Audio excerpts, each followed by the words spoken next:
Assalamualaikum warahmatullahi wabarakatuh. Materi pembelajaran yang akan kita bahas adalah bagian dari mata kuliah perekonomian Indonesia. Tema yang diangkat yaitu mengenai kemiskinan. Ada 4 konsep kemiskinan yang secara umum banyak digunakan dalam literatur, yaitu kemiskinan yang dilihat dari pendapatan, kualitas sumber daya manusia, kehilangan kemampuan, dan konsep partisipatori dari orang miskin. Konsep pertama yang kita bahas adalah kemiskinan yang dilihat dari pendapatan. Dalam hal ini melihat kemiskinan dalam dua pendekatan. Yang pertama adalah pendekatan absolut. Pendekatan absolut yaitu menghitung kemiskinan berdasarkan minimum standar kebutuhan. Misalnya pendapatan 1,9 dolar per hari.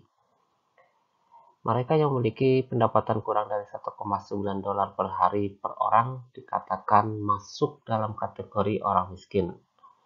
Di tahun 2015, Bank Dunia mencatat terdapat 10% populasi dunia masuk dalam kategori miskin karena memiliki pendapatan kurang dari 1,9 dolar per hari. Yang kedua adalah pendekatan relatif. Itu melihat kemiskinan individu atau masyarakat tertentu relatif dengan seluruh masyarakat yang ada. Dari kedua pendekatan tersebut, pendekatan absolut dianggap metode yang paling mudah dan sering dijadikan sebagai indikator untuk mengurangi tingkat kemiskinan di dunia. Sedangkan pendekatan relatif jarang dijadikan acuan dalam program pengentasan kemiskinan, karena sulit untuk dapat membuat setiap individu di dunia ini memiliki standar kehidupan yang sama. Yang kedua adalah konsep kemiskinan dilihat dari kualitas sumber daya manusia. Kritik terhadap konsep kemiskinan absolut yang menyatakan bahwa kemiskinan tidak hanya bisa dilihat dari pendapatan 1,9 dolar, melainkan harus lebih memahami kemana uang tersebut dibelanjakan. Karena banyak ditemukan orang mengalami gizi buruk, ketidakmampuan membaca, dan kematian di usia muda, di mana kondisi tersebut tidak serta-merta dapat dilihat dari pendapatan absolut tersebut. Menanggapi kelemahan tersebut, digunakan metode perhitungan kemiskinan dengan melihat kualitas manusia yang dilihat dari kurangnya akses pendidikan, akses publik, dan akses sumber daya lainnya. Pendekatan kualitas sumber daya manusia ini lebih melihat pada indikator-indikator kesejahteraan manusia dan memberikan wawasan untuk membuat kebijakan investasi yang menyasar pada peningkatan kesehatan, pendidikan, lapangan kerja, dan akses publik lainnya. Konsep yang ketiga adalah konsep kehilangan kemampuan. Kehilangan kemampuan ini diartikan sebagai kehilangan kemampuannya yang memadai untuk menguasai sumber daya yang ada di pasar, publik, dan saluran lainnya.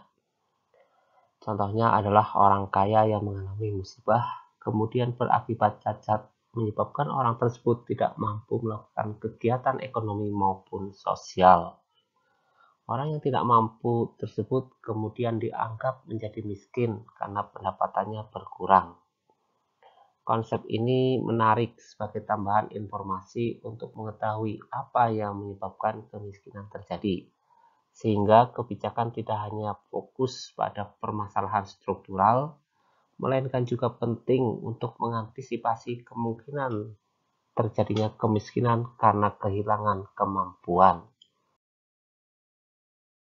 Konsep yang terakhir yaitu mengenai konsep partisipatori dari orang miskin. Didasarkan pada premis bahwa orang miskin adalah ahli kemiskinan sejati. Studi ini secara sistematis menganalisis data kualitatif terbuka yang diperoleh dengan menggunakan metode partisipatif untuk mencari prioritas paling miskin dari orang miskin dalam menggambarkan realitas mereka. Studi ini kemudian dikembangkan oleh Bank Dunia. Meskipun hingga saat ini kebijakan untuk mengukur kemiskinan masih didominasi oleh perhitungan pendapatan absolut.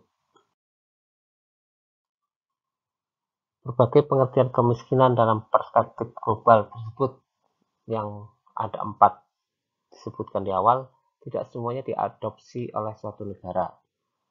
Setiap negara memiliki kepentingan sendiri untuk mendefinisikan kemiskinan sesuai dengan kondisi ekonomi, politik, dan sosial penduduknya. Sebagai contoh, Kanada. Negara ini tidak memiliki metode perhitungan kemiskinan yang formal.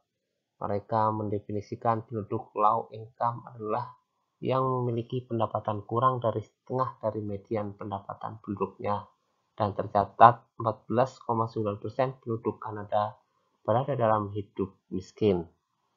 Persentase ini lebih tinggi dibandingkan dengan tingkat penduduk miskin Indonesia sebesar 10%. Meskipun demikian, rata-rata pendapatan penduduk Kanada jauh lebih tinggi dibandingkan Indonesia, sehingga penduduk miskin di Kanada belum tentu tergolong miskin di Indonesia. Untuk di Indonesia, banyak pengertian tentang kemiskinan.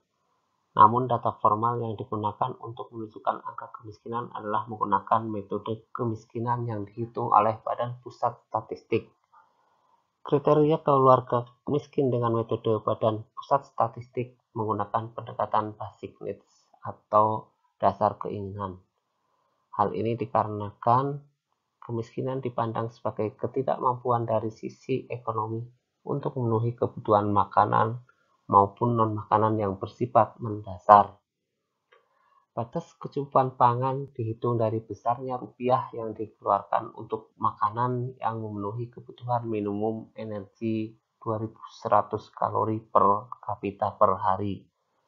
Batas kecukupan non-makanan dihitung dari besarnya rupiah yang dikeluarkan untuk non-makanan yang memenuhi kebutuhan minimum seperti perumahan, sandang, kesehatan, pendidikan, transportasi, dan lain-lain.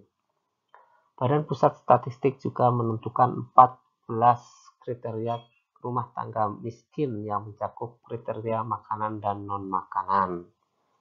Demikian materi yang bisa disampaikan mengenai konsep kemiskinan yang jumlahnya ada 4, dan di sini juga ada contoh tentang perhitungan negara-negara yang ternyata juga berbeda.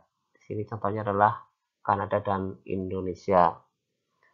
Demikian, terima kasih. Assalamualaikum warahmatullahi wabarakatuh.